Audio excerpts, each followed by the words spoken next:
안녕하세요. 오늘부터 우리는 파란만장했던 대한민국 현대사의 중심, 역대 대통령들의 발자취를 하나씩 따라가 보려 합니다. 그 첫 번째 주인공은 대한민국 임시정부의 초대 대통령이자 대한민국 정부 수립의 주역 바로 우남 이승만 대통령입니다. 격동의 시대를 온몸으로 살아냈던 한 인간이자 정치가였던 그의 삶 속으로 함께 들어가 보시죠. 이승만은 1875년 황해도 평산에서 태어났습니다. 왕족의 후예였지만 몰락한 가문에서 자란 그는 배제학당에서 신학문을 접하며 개화 사상에 눈을 뜹니다.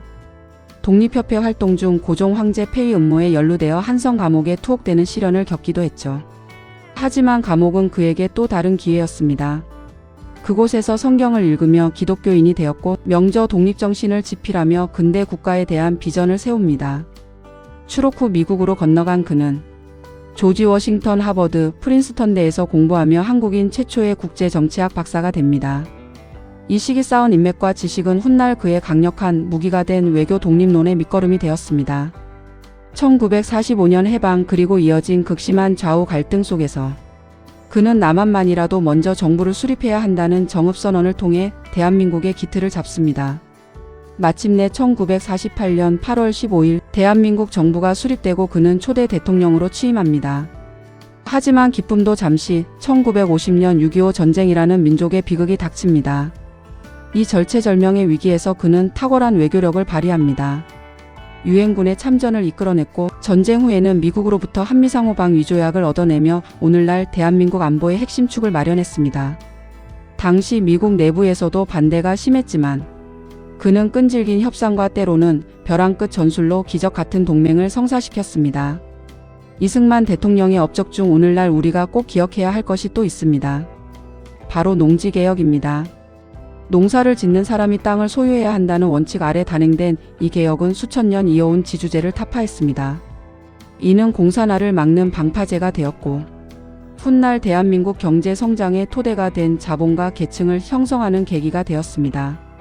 또한 그는 교육의 진심이었습니다.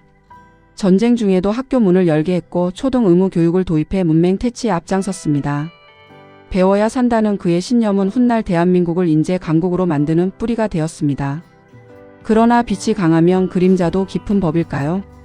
장기 집권을 향한 욕심은 4.4 개헌과 3.15 부정선거라는 역사적 과오를 낳았습니다.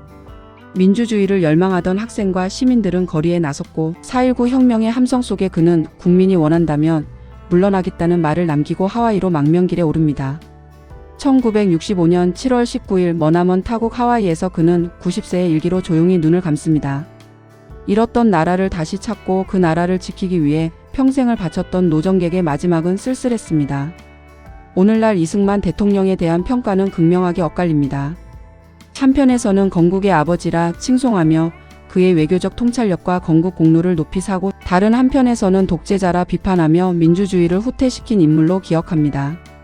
하지만 분명한 사실은 그가 닦아놓은 자유민주주의와 시장경제 그리고 한미동맹이라는 기초 위에서 오늘날의 대한민국이 서 있다는 점일 것입니다. 공은 공대로 과는 과대로 객관적으로 바라보는 것, 그것이 오늘날 우리가 역사를 대하는 진정한 자세가 아닐까요? 대한민국 대통령 열전 그 첫 페이지를 장식한 이승만 대통령 이야기였습니다. 시청해 주셔서 감사합니다.